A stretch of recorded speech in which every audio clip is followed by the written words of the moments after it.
Hey everybody, welcome to your Thursday Night Live. It is the 12th of September. Let's see, so first off, for all of our zine people, those should be going out pretty soon. I finally got them printed out. I got my Thomas the Tank stickers done. We've got the patch, we've got other stickers and whatnot. So those are going to be going out very soon. I have to play Soldier this weekend, but I should be able to get everything packed tomorrow at least, and then start getting labels and envelopes and whatnot stacked up and ready to go. So hopefully those are going to be going out Monday at the latest. For the rest of you, as always, you can find all that stuff on the Patreon. I think I might start selling these as like maybe a $20 package for anybody who wants to get showed up late, didn't get it, they for whatever reason they don't want to be, a continuous member. We can get all this stuff, sent out to you just in a package, like, I don't know, $20 or something like that. I don't know. Again, all these things are very contingent on me ever fucking moving out of this house and moving to the next house and getting things set up there.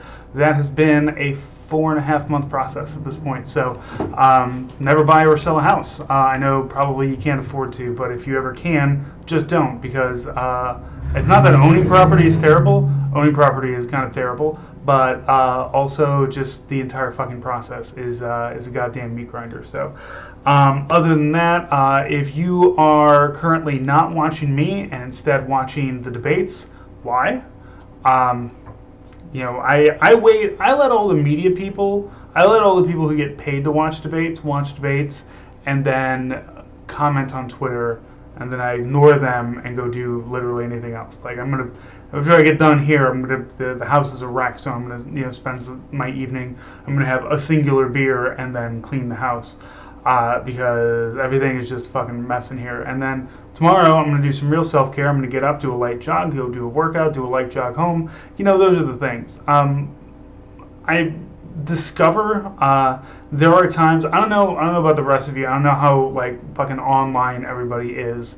I know that Nate has said that he's taken Twitter off of his phone, and he only uses it on desktop, which I understand. I keep Twitter on my phone because I have some direct message groups that I'm a part of, so I talk to people in those. But for the most part, they're Twitter is just really like a fucking roller coaster of shit. And there are some days where it's just you spend time on it, you're just like, Jesus fucking Christ, I'm gonna blow my fucking brains out if I have to keep just reading takes and takes and takes, because the real world is not Twitter. And one time I mentioned Alex Jones to my father. Alex Jones, a man who I've known about for well over a decade. Even before I was back on Twitter, and my dad's just like, who the fuck is Alex Jones? Why are you telling me about this person? Why are you telling me about any of these people? Thankfully, my father has never had cable in the house, so his brain has never been broken by all of that stuff. He is a left lib, democratic socialist is what he calls himself. I've had to talk him back on a few things, though. At one point in time, he was a Biden supporter. I was like, Dad, give me 5 minutes. And to his credit, 5 minutes is all it took for him to be like, yeah, fuck Biden too. So I'm very lucky that I have a really cool dad that doesn't have maggots boring into his brains. I don't know what that fucking tangent was all about, but for the most part, Twitter. So yeah, Twitter is online right now. I know that if I'm just online right now, it's just gonna bake my brain, and then tomorrow all the think pieces are gonna come out, and I'm gonna ignore all of those. Basically, I'm just here. I don't need to watch a debate. Who the fuck is Pete Buttigieg gonna say to me that's gonna make me be like, oh, okay, cool. Now I vote for him. I will say though, so I worked at farmers market last weekend, and I saw a total of 3 political T-shirts there. I don't know. It's one I hate, one that I loved, and one that just I couldn't wrap my brain around, I guess. The one I hated was a Buttigieg shirt. There's the boot edge. The one that I loved was the woman that was wearing a vest which she had scrawled Lorena Bobbitt is a saint. For those of you who are on the younger side spectrum of things and you don't know who Lorena Bobbitt is, look her up. Sure, she very much a saint to some people. And then the third one that I just couldn't make any heads or tails of because it was a clean shirt and it looked like brand new was a Obama Biden 2008 shirt. Now this is a pretty bougie fucking. I mean, I sell fucking scented soaps and shower bombs there. Of course, it's bougie as shit. But you know, some of the stuff that you see at these at that farmers market is a lot of fun. Man, beyond that, man, I don't really have much. I got stuff that I got to do. We have what we got coming out. So our current, our most recent episode, in which what didn't it? This is the problem, man. I do so much content at times that I just completely forget about it. All I can remember is that we named it Land Boss, Air Boss, or Land Boss, Sea Boss, and Cake Boss.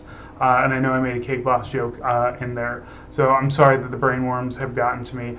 We did kind of talk about we talked about the Navy, the higher ups of the Navy SEAL Team 7 getting fired, and how like the only thing that you could ever do to like fix the Navy SEALs is the same thing you can do to fix the cops, which is get rid of all of them.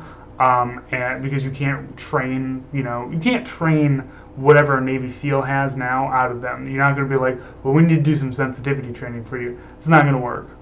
They're all probably pretty much broken in the head at this point.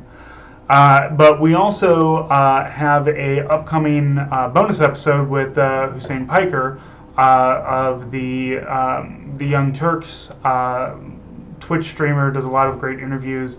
Leftist, Muslim, and recently drew the ire of Dan Crenshaw by saying that the Mujahideen fucked his eye out, which, I mean, in the turn of phrase, kind of. And then Dan Crenshaw had a fucking baby about that, but like in that way where like you could tell Dan Crenshaw probably thought it was kind of funny and knew that it was a joke, but also knew that he's just like, I can leverage this young brown man against me, or against, I can leverage this as a like, how dare somebody not love the troops. So we talked to him about that, and we had a really great interview with him. Hopefully, I'm going to be coming onto his stream. I know Nate already has, but just there's a lot of stuff there. Cynthia and I finally have a spot put down where we're going to record about coming to America, and Nate and I are planning a episode. So we're going to start doing episodes in the voice of Maureen Todd, bonus stuff. And so the bonus one, he sent me the article, and I've only read half of it because it just makes it makes my brain turn inside out trying to read it. It's from a website that doesn't exist anymore, but only because they rebranded. And it is, of course, go figure, from a racist veteran-owned racism store online, which sells an infidel. Nate posted it a couple days ago. I found it and I sent it to him, but it's the We Stand with the Bahamas, but it's like an infidel, like this weird like skull, but with like the Bahamian flag behind it. And I'm just like, I don't understand who's buying this, who put their money down and said, send me this. And also where, look, what we're going to be reading is great because it's a letter from a guy who calls himself, I believe it was Iron Mike. It was something stupid like that. And about how he hates leftists. And my favorite line so far that I read was about how Antifa is violent against people who, just because we have different political views from you want to beat us up. And like, so obviously Nate and I are going to have a field day with that, doing our back and forth Maureen Todd voices. So if you find any articles that are like that, send them our way, because this sounds like it's going to be something fun. And hopefully we're going to do this for a long enough time until, obviously both of our brains turn completely inside out and leak out from our ears, and then we both just become reactionaries and make all of our t-shirts racist and make millions of dollars, because apparently that's all you have to do. That's how you do it. So anyway, thank you all for joining us on this live. Happy Thursday. Happy upcoming weekend. I hope all of you I wish you all the best. And I love you. And I'm here for you, and you're here for me, and it's great. So before we get all sappy, let me go ahead and stop this stream, and we'll talk to you next week.